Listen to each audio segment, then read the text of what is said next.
శ్రీమాత్రే నమః. అమ్మదయతో అందరూ బాగుండాలి, అందులో మనం ఉండాలి. అందరికీ శుభోదయం అండి, అందరికీ నమస్కారం.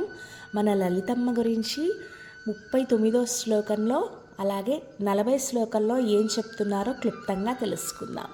ఈరోజు నేను 2 శ్లోకాలు ఎందుకు చెప్తున్నానంటే, గత 3-4 వీడియోల్లో నుంచి మనం అమ్మవారి సూక్ష్మ రూపం గురించి అలాగే మన శరీరంలో ఉన్న 7 చక్రాల వివరణ కూడా తెలుసుకుంటున్నాము. ఇప్పుడు ఈ 2 శ్లోకాలు కూడా మనకి చాలా సులువుగా అర్థమైపోతాయి. ముందుగా 39వ శ్లోకంలో ఏం చెప్తున్నారో తెలుసుకుందాం. చక్రాంతరాలస్థా రుద్రగ్రంథి విభేదిని సహస్రారాంబుజారూఢా సుధాసారాభివర్షిణి. 39వ శ్లోకంలో కుండలిని శక్తి రూపంలో ఉన్న లలితమ్మ 5వ చక్రానికి వస్తారండి. 5వ చక్రం పేరు విశుద్ధ చక్రము. ఈ విశుద్ధ చక్రము ఎప్పుడైతే చక్కగా తిరుగుతూ పనిచేస్తుందో, క్రమంగా పనిచేస్తుందో, అప్పుడే ఆ సాధకుడు నోటి నుంచి మంచి మాటలు, అంటే పక్కవాడితో మాట్లాడాలన్నా మన భావాల్ని వ్యక్తపరచాలన్నా ఈ చక్రము మనకి సహాయం చేస్తుంది. ఒకవేళ ఈ చక్రము బాగా పనిచేయలేదు అన్న వాళ్ళకి వాళ్ళు ఇష్టం వచ్చినట్టు మాట్లాడడము, అంటే వాళ్ళు ఏం మాట్లాడుతున్నారో వాళ్ళకే తెలియదు అనమాట. అలా ఉంటుంది. తర్వాత అమ్మవారు 6వ చక్రం వైపు ప్రయాణిస్తారు. 5 నుంచి 6. 6వ చక్రం పేరు ఆజ్ఞా చక్రము. ఇది మన కనుబొమ్మల మధ్యలో ఉంటుందండి ఆజ్ఞా చక్రము.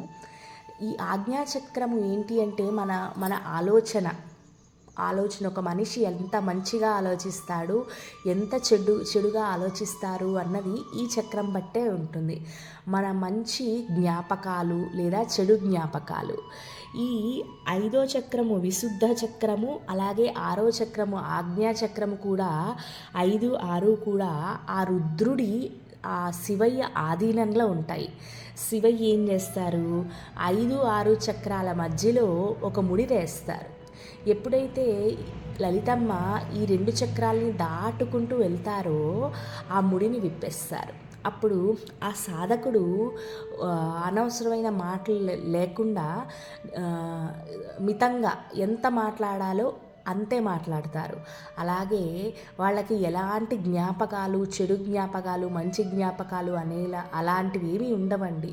వాళ్ళకి దైవారాధన ఒక్కటే వాళ్ళ జీవిత లక్ష్యం కింద మారిపోతుంది. లలితమ్మ కుండలిని శక్తి రూపంలో మొత్తం 3 గ్రంథులు విప్పారు. మొదటి 2 చక్రాలు కూడా బ్రహ్మదేవుడి ఆధీనంలో ఉన్నాయి. బ్రహ్మ గ్రంథి విభేదిని అయ్యారు. తర్వాత 3, 4 విష్ణుమూర్తి, 5, 6 శివయ్య ఆధీనంలో ఉంటాయి. ఇలా 3 ముడులు విప్పుకుని అమ్మవారు అతి పవిత్రమైన 7వ చక్రం వైపు ప్రయాణిస్తారు. ఈ చక్రం పేరే సహస్రార చక్రము. ఇది మన తల భాగంలో ఉంటుందండి. ఇక్కడ ఒక కలవ పువ్వుకి 1000 రెక్కలు, ఒక కలవ పువ్వు 1000 రెక్కలతో చేస్తే ఆ చోటు అంటే కలవ పూల తోట అనుకోండి. అంత మంగళకరమైనది దైవ ప్రపంచం అండి. ఇక్కడ శివయ్య ఘోర తపస్సులో ఉంటారు. ఆ శివయ్యని చేరుకోవడానికే అమ్మవారు ఈ చక్రం వైపు ప్రయాణం చేస్తారు. అమ్మవారు సహస్రార చక్రంలోకి వచ్చేసారు. ఎప్పుడైతే అమ్మవారు అయ్యవారు కలుస్తారో ఈ చక్రంలో అందుకని ఈ చక్రము అతి పవిత్రమైనది కాబట్టి ఈ చక్రాన్ని అకుల అని కూడా పిలుస్తారు. అప్పుడు ఒక అమృత వర్షం కురుస్తుందండి. అమృత వర్షము పై చక్రము అంటే సహస్రార చక్రంలోని మొదలయ్యి 1వ చక్రం వరకు, మూలాధార చక్రం వరకు ఆ సాధకుడు ప్రతి చక్రము కూడా ఆ అమృత వర్షంలో తడిసి అతని జన్మ ధన్యమైపోతుంది. ఇదండి 39వ శ్లోకం తాలూకా అర్థము. ఎంత చక్కటి శ్లోకం అంటే, అమ్మ సూక్ష్మ రూపము అంటే వర్చువల్ బాడీ అంటారు కదా, మనకి కనిపించని రూపం గురించి మనలోనే ఉండి మన 7 చక్రాలలో అమ్మ ఎలా ప్రయాణిస్తుంది అన్నది చక్కగా వర్ణించారు. శ్రీమాత్రే నమః. Thank you so much.